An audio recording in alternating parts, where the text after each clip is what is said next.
하긴 할 건데 전업으로 할지 부업으로 할지.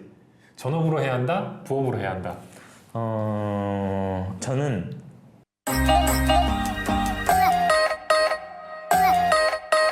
네, 대표님 그럼 제 채널의 컨텐츠 중에 하나인데 네네. 대표님들 인터뷰 갈 때마다 요즘 제가 밸런스 게임을 하고 있거든요. 아, 네네. 유행에 뒤떨어져서 한 10년 후인데 지금 하고 있어요. 아, 좋습니다. 대표님께 한 번씩 제가 여쭤볼 텐데 네. 그냥 생각나는 대로 둘 중 하나를 무조건 네. 골라주시면 됩니다. 제가 의식의 흐름대로 딱 말씀드릴게요. 오케이. 자, 블로그를 지금 처음 시작합니다. 네. 그럼 네이버 블로그냐 티스토리냐?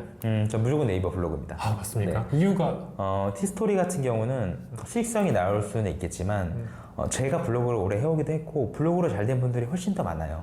뭔가 잘 된 거를 찾을 때는 잘 된 사람들의 시장이 넓은 곳에 먼저 들어가는 게 맞거든요. 우리가 온라인을 할 때도 레드오션이냐 블루오션이냐 고민도 많이 하는데 저는 무조건 레드오션에 들어가라고 해요. 그래서 지금 물이 많이 나오고 있는, 저 물이라고 하는데 이런 요코와 동과 트래픽들이 많이 나오고 있는 블로그 쪽으로 접근하는 게 굉장히 맞다. 네, 그렇게 지금 말씀을 드릴 수 있을 것 같습니다. 아, 알겠습니다. 블로그에 혹시 단점은 없나요, 대표님? 어때요? 블로그 단점이요? 뭐 티스토리에 비교했을 때 뭐 단점이 그래도 있다면 뭐 그런 게 있을까요? 블로그 단점이라고 하면 후발주자들이 조금 시간이 더 오래 걸린다. 아, 지금 만약에 제가 시작하면 훨씬 오래 걸린다? 왜냐하면 이것도 어떻게 보면 공정한 건데 네이버에서는 오래된 사람들이 양질의 컨텐츠를 많이 발행한 블로거분들을 더 노출을 잘 시켜줄 수밖에 없어요. 왜냐면 공정한 거죠. 신규 들어온 사람들을 똑같이 해주면 이 사람들이 다 떠나가 버리잖아요. 그래서 어느 정도의 페널티는 있겠지만 그럼에도 불구하고 우리가 들어갈 구멍들은 굉장히 많다라고 저는 보이거든요. 그래서 충분히 할 수 있다. 그리고 최근에 제가 느꼈던 건데 어느 날 네이버에서 뭐 이것도 일종의 테스트겠지만 네네. 티스토리가 생각보다 좀 많이 나오는 또 변화를 잠깐 준 적이 있더라고요. 네. 그건 혹시 왜 그런 거예요, 대표님? 근데 그거를 예전부터 한 번씩 네이버에서 티스토리들이 보였던 적이 있었어요. 근데 그냥 제 생각에는 공정이죠, 공정이 아무래도. 너네 네이버 검색 엔진 플랫폼인데 왜 너네 것만 보여줘? 동일하게 보여줘야지 해서 쇼핑도 마찬가지예요. 예전에는 지금 다 스마트 스토어만 6위까지 있지만 예전에 한 자리가 오픈마켓이 무조건 오던 시절이 있었고 한 자리는 자사몰이 무조건 오던 시절이 있었고 엄청 변화들이 있었어요. 어떻게 보면 공정의적인 문제들 때문에 좀 공정하게 그렇게 보여주고 있지 않나 싶은데 그럼에도 불구하고 많은 지면을 차지하는 건 압도적으로 블로그다. 네이버 블로그다. 그러면은 뭐 여기서 잠깐 파생되는 건데 네. 파워 블로그, 인플루언서 블로그 둘 중 하나만 할 수 있으면 저는 인플루언서 지금. 아, 그렇습니까? 왜냐하면 이것도 역사적으로 말씀을 드리면 좋은데 잘 봐요. 인스타는 인플루언서가 있죠. 유튜버는 인플루언서가 있죠.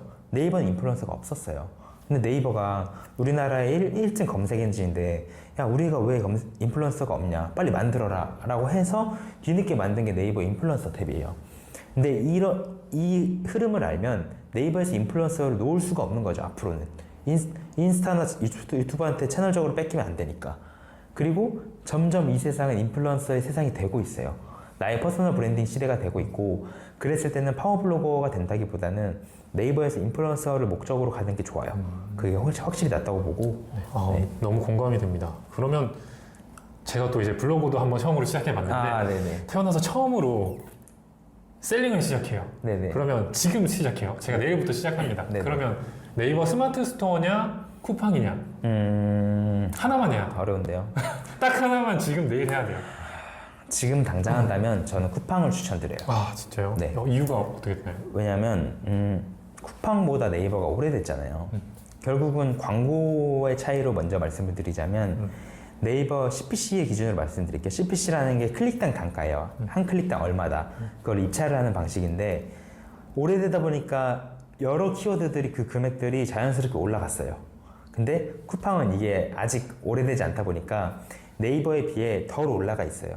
그래서 더 적은 비용으로 같은 효율을 낼 수 있는 시기가 현재 쿠팡이다 라고 말씀을 드리고 지금 여러분들 그 핸드폰에 다 쿠팡 어플 있지 않나요? 다 로켓배송 들어가서 사시잖아요. 구매력이 엄청나요 지금 현재. 예. 제가 유일하게 저는 이제 막 정기 결제 이런 걸 사실 싫어하는데 네네. 유일하게 결제한 게 와우일 테니까 네네. 그 정도니까 제가 그렇게 할 정도니 사람들이 얼마나 또 구매 파워가 엄청난 플랫폼이고 네이버도 물론 엄청나지만 그리고 저는 이걸 흐름적으로도 많이 보려고 노력해요. 제 강의에서도 말씀을 드렸었는데 작년에 쿠팡이 적자에서 흑자로 돌아섰죠. 그리고 네이버와 매출 싸움도 했지만 골든 크로스가 일어나면서 쿠팡이 네이버를 이겼어요. 그러면은 제 사업의 첫 번째 원칙, 올라타는 차에 내 발을 올려놓자, 이게 있는데, 그러한 흐름적으로도 봤을 때 충분히 쿠팡이 지금도 유효하지 않나. 그리고 저는 나중에 이게 바뀐다면 또 그 차에 올라탈 겁니다. 저는. 네. 그럼 또 여기서 파생되는 건데, 쿠팡을 이제 선택했어요. 대표님 말을 듣고 내일부터 했어. 근데 네. 쿠팡에도 또 여러 가지 판매 방식이 있잖아요. 네. 로켓으로 할 거냐, 제트로 할 거냐, 네, 둘 중 하나만 할 수 있어. 어, 어떻습니까? 저 초보자분들 입장에서 말씀드릴게요. 우선 지금 현재 상황에서 현실적으로 말씀을 드리면 로켓 배송은 신규 입점을 극도로 제한하고 있어요. 실제로 그렇습니다. 실제로 맞아요. 극도로 제한하고 있어서 문을 두드리기조차도 어렵죠. 하지만 제트 배송은 누구나 들어오라고 지금 문을 활짝 열어두고 있어요. 그래서 저는 제트 배송을 먼저 하는 걸 그냥 추천드립니다. 그러한 문이, 내가 로켓 배송을 뚫을 수 있는 힘이 있다, 아니면 뭐 인맥이 있다, 아니면 뭐 이미 잘 되고 있는 브랜드가 있어서 제한을 받는다, 이렇다면 로켓 배송 들어가는 게 괜찮은데, 그게 아니라면 제트 배송을 가는 게 낫다고 보고, 제트 배송의 시스템은 이미 성공한 아마존의 방식을 그대로 따라했어요. 그래서 시스템적으로 이미 검증이 됐다고 보고, 쿠팡 자체 내부와도 미팅을 많이 하는데 개인적으로 제트를 많이 밀고 있습니다. 쿠팡에서도.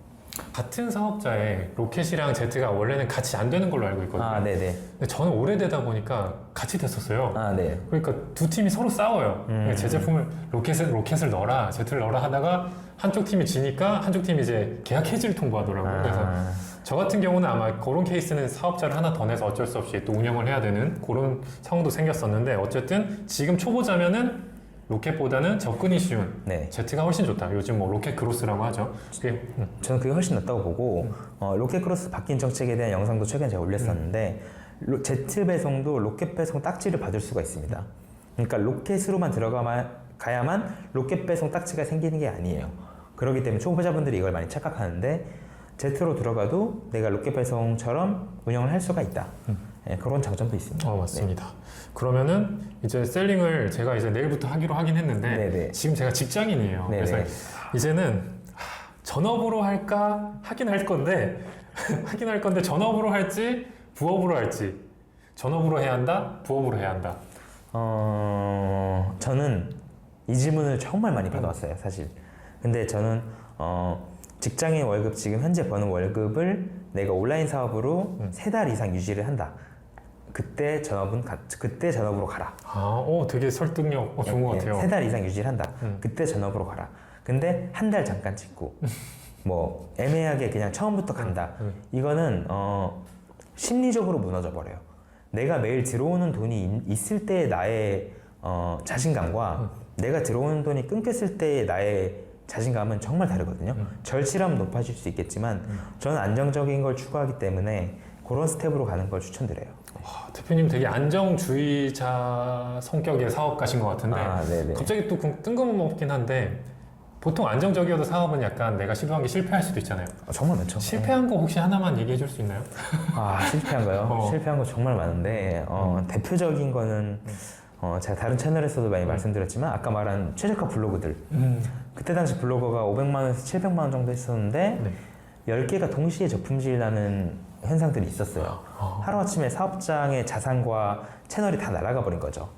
그러면서 뭐 직원들도 막 공고사직하고 그런 시절이 있었는데, 그거가 진짜 정말 많은 실패이기도 했고, 가져왔다가 안 팔렸던 제품도 많았죠. 저도 사입 실패도 많이 했어서 이거 사입을 내가 무턱대고 해서는 안 되겠구나.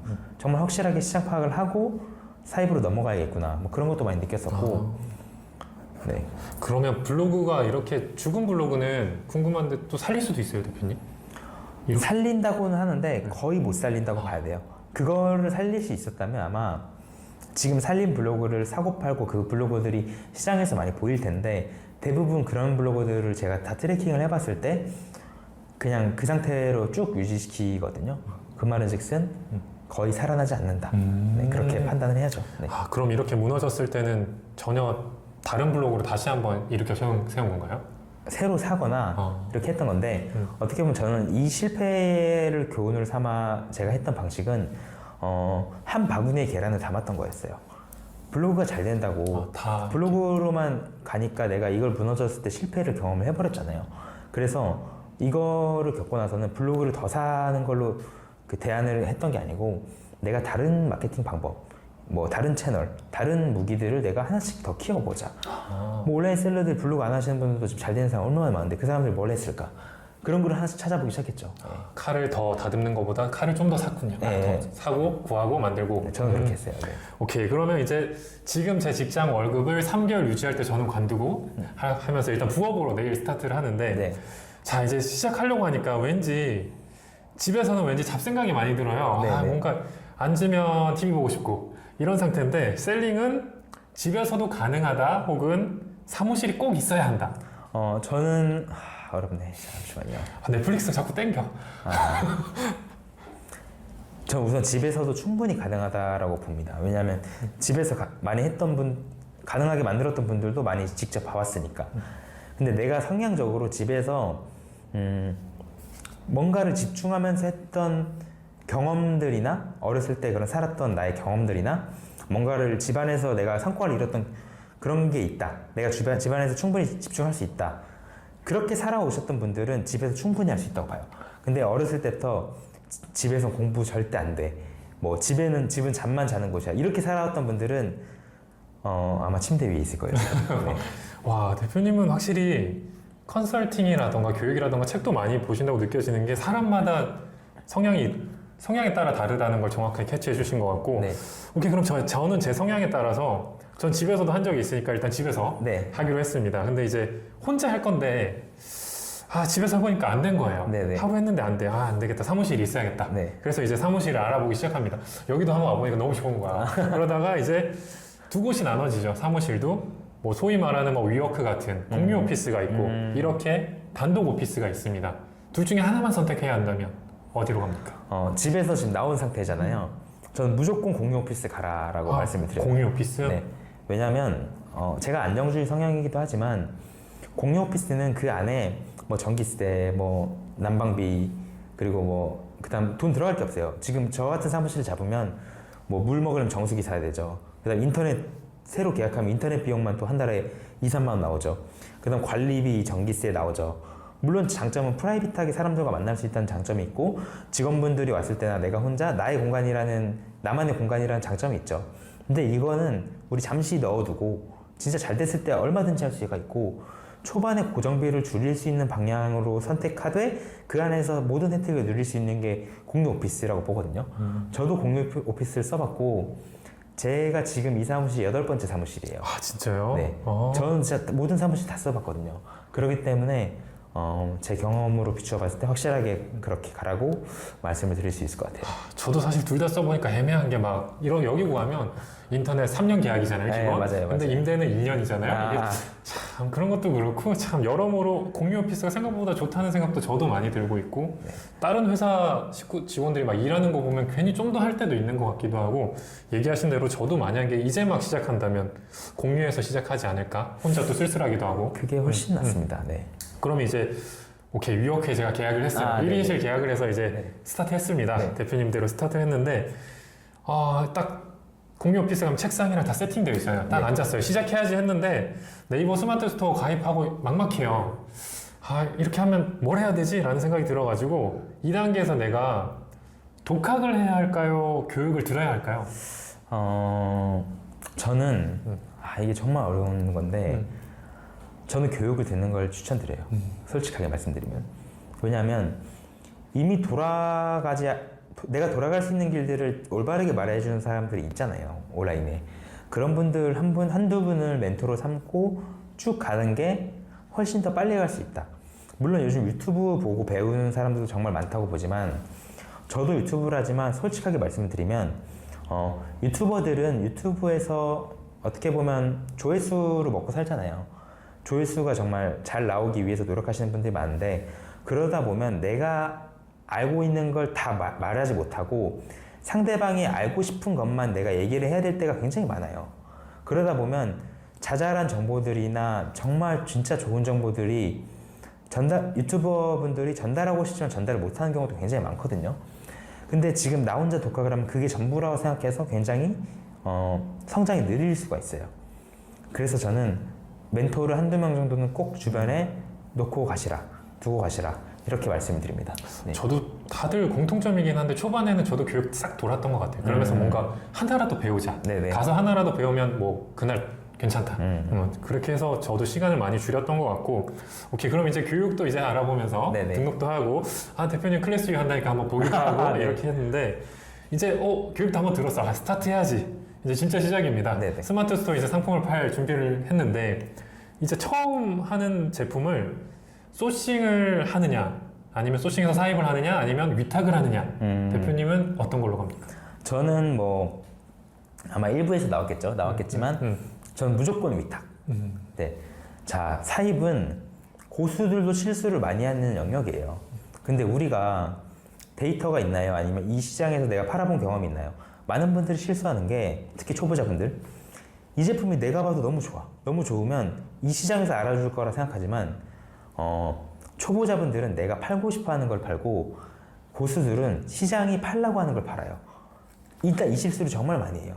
그래서 내가 아무리 준비를 열심히 한다고 쳐도 저는 처음엔 무조건 위탁으로 그 시장을 두드려본 연습들을 많이 해라. 그게 느리지만 가장 빠른 길이다. 이렇게 말을 하거든요. 너무 그렇게 공감 말씀드립니다. 네. 실제로 위탁했더니 뭐 가격이 안 맞아요. 뭐 이렇게 사실 다 팔 수 있잖아요. 사실 그쵸, 내가 그쵸. 못하는 거지. 그래서 저도 처음 만나면 당연히 위탁하면서 최대한 리스크를 최소화하는 게 정말 좋다고 생각이 되고. 네. 자, 그럼 이제 공유 오피스까지 계약을 했는데 제가 이제 시작을 하려고 하는데 자본금이 사실 통장이 한 1,000만 원 정도가 있어요. 아, 네. 이걸 사업에 쓸지 아니면 정말 내버려 두고 1,000만 원 이하로 가능하니까 나는 안 쓸지인데 처음에 사업을 할 때 자본금 1,000만 원 이하로 가능하다, 불가능하다. 저는 1,000만 원이라는 돈은 충분히 가능하다고 봐요. 1,000만 원 있으면 정말 충분히 가능하다고. 왜냐면 제가 100만 원도 없이 시작을 했던 사람이고, 이거를 만들기 위해서 위탁 구조를 만들었고, 지금 만약 1,000만 원이 있다면 구매 대행도 충분히 해볼 수 있겠네요. 그리고 대량 등록 요즘 많이 하니까 대량 등록해서 이제 팔리는 상품들만 내가 결제해서 보낸 시스템으로 돈을 벌 수가 있고, 이 씨앗을 만들 수 있는 충분한 돈이 될 거라 생각을 하고, 1,000만 원이면 제가 생각했던 것보다 많은데요. 아, 진짜? 충분히 할 수 있다라고 보여집니다. 1,000만 원 다 안 쓰고 그냥 해도 되겠군요, 저는. 그쵸. 근데 1,000만 원 그냥 다 소비해보세요. 왜냐면, 솔직히 우리가, 지금 최저임금이 200만 원이 좀 넘고, 진짜 열심히 노력하면 한 달에 200만 원 벌 수 있다 치면, 1,000만 원 내가 만약에 날리면, 내가 진짜 그냥 반년 동안 다시 어디 들어가서 열심히 일하면 복구할 수 있잖아요. 내 인생에서 그렇게 내가 베팅해볼 수 있는 시기가 몇 번이나 있겠어요. 그 시기에 내가 그걸로 한번 갈 때까지 가보겠다. 저 사업하려면 이 정도 포부는 있어야 된다고 보거든요. 그래서 충분히 가능하다고 생각합니다. 그 정도 돈으로. 네. 오늘 답변들이 사실 너무 공감돼서 사실 장 대표님하고 많이 싸웠었는데 오늘은 조금 일치하는 방향으로 많이 간 것 같아요. 그래요? 저랑 좀 성향이 맞지 장 않나. 대표님이 계속 언급되네요. 보고 계시죠? 네. 다음에 한번 3자 되면 좋습니다. 좋습니다. 네. 한번 기획해 보겠습니다. 네. 오늘 한번 해주셔서 너무 감사합니다, 대표님. 네. 다음에 또 찾아오겠습니다. 네. 감사합니다. 감사합니다. 감사합니다.